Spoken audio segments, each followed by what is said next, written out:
And that's what it's all about. Let me tell you something. If that legislation is not passed and we do not get tariffs, you will fight in the streets. So that's right from the horse's mouth, because that's exactly what's going to happen. They're federalizing all the police. They are trying now to seal the borders. And I think they're going to go after currency controls sooner or later. And probably not right away, but that's their intention. They think that all of the money that you have, all of the assets you have, belong to them. That's their insane mindset. That's what you're going to have to deal with.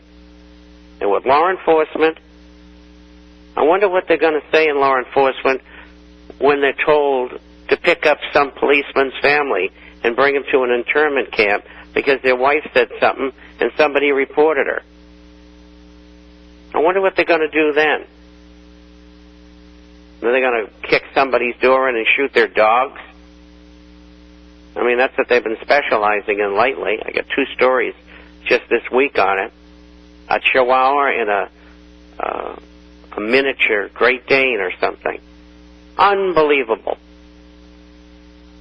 Unbelievable. And if law enforcement continues to follow this path, I'll tell you right now, you're all going to end up dead. There's 450 million weapons in America.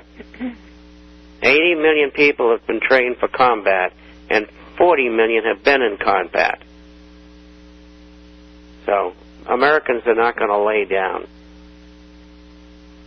As far as the rest of the market's concerned, they manipulated up so it ended on the upside for the day. Nothing unusual, nothing new. The markets are what they want them to be. And it's pretty simple. There were no standouts during the day except that the Dow didn't go down and that the dollar went up about 1 point on the USDX index. Otherwise, everything was down. I got a few questions here. George, do you think Bernanke will have another term at the Federal Reserve? The rumor mill has it that Summers wants the job. And I don't know. Probably Summers would be a good choice for them. He's high up in the criminal hierarchy. And so that might happen. It doesn't make any difference. I mean, who's doing it? They're all figureheads. The decisions are made from behind the scenes on Wall Street. Or by David Rockefeller, or maybe the Rothschilds, or maybe the Queen of England. They're all in on it. This one's from Australia. Gold and Silver show. It's from Wayne, and who says, I listen almost religiously to the program. So he's in far-off Australia, and we thank him. Where do you think Australia is going in the next 2 to 3 years, and what professional in the engineering industry should expect, and maybe possible alternatives? Well, first of all, the whole world's going to be affected. And because Australia has natural resources, they probably will do better than most countries. On a scale of 10, with the U.S. down at around a 2, I would probably give Australia a 7, and I probably wouldn't give anybody else any higher than that. So they're probably going to do fairly well considering. As far as engineering is concerned, that's a hard call for me here. 15, 20 miles, 1,000 miles away, I don't have any insight into engineering in your country. But I imagine that a lot of people will be laid off, probably not the 45 to 50% in the United States eventually, maybe 25%. And you're just going to have to play it by ear, I guess. This is from Dave. Queen Melody, oh my goodness. Now I'm a queen? That's what he said here, Dave. I can't give you his last name because you might try to call him. I could never be a king, can I? No, I guess not. I should have one of those operations. No, thanks, but no thanks. Anyway. Cher's daughter is. Did you see that? Who? Cher's daughter. Is going to have a sex change operation? That's what I saw. My goodness. I can remember when she was a little kid. You know, I lived right near in Malibu. I used to play tennis with Cher. And she was very nice, you know. And then her boyfriends would come around. They were about 20 years younger than she was. And I look at them and laugh. Anyway.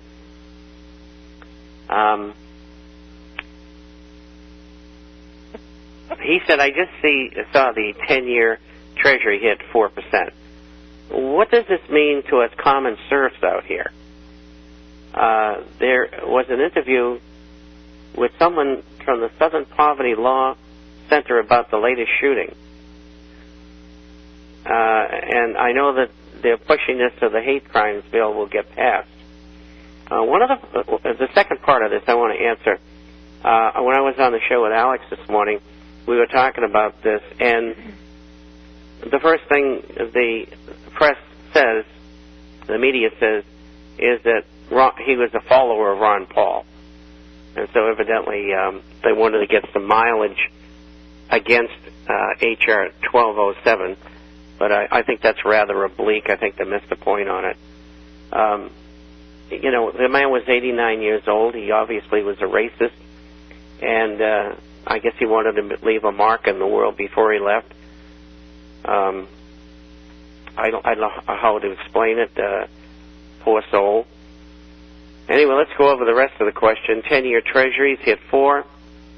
What it means is that the real market wants to have higher yields.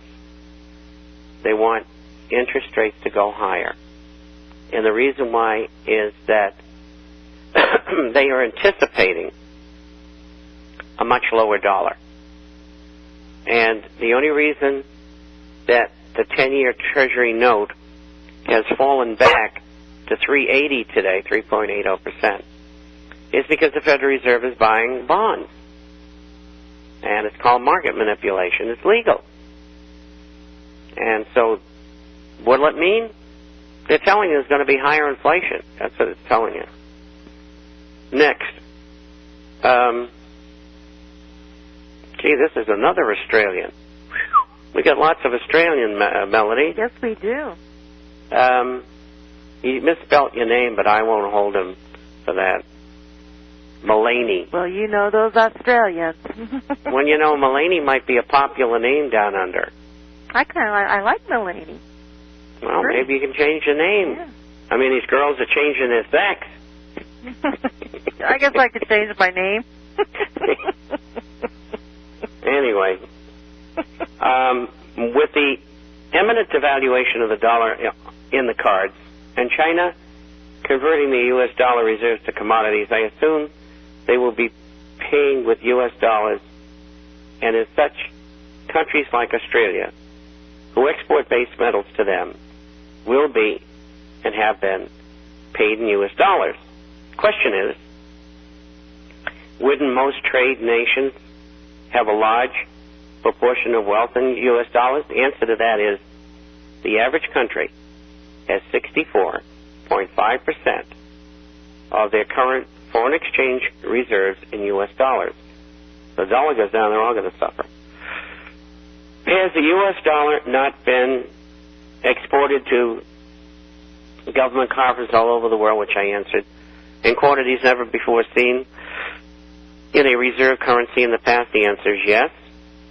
Assuming that is the case, doesn't the collapse of the U.S. dollar result in the collapse of the trade nations globally? And the answer is yes.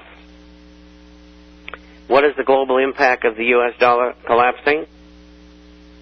This is surely nothing like when the pound was dethroned of its reserve status. If I recollect correctly, that was 1948. But before that, there was a big crisis in the mid-1930s. And what the British did, except for the colonies, everybody who held pounds, they couldn't cash them in. Dreadful, dreadful thing to do. And but that's what they did. And so, what I expect somewhere on the line out there, along the line out there, is that there will be a devaluation. We had the Smithsonian in '71. We had the Plaza Agreement in '85. Of course, we had Bretton Woods in 1948. I expect a second Bretton Woods type conference where everybody will devalue. There will be some new international unit. What that will be, I don't know.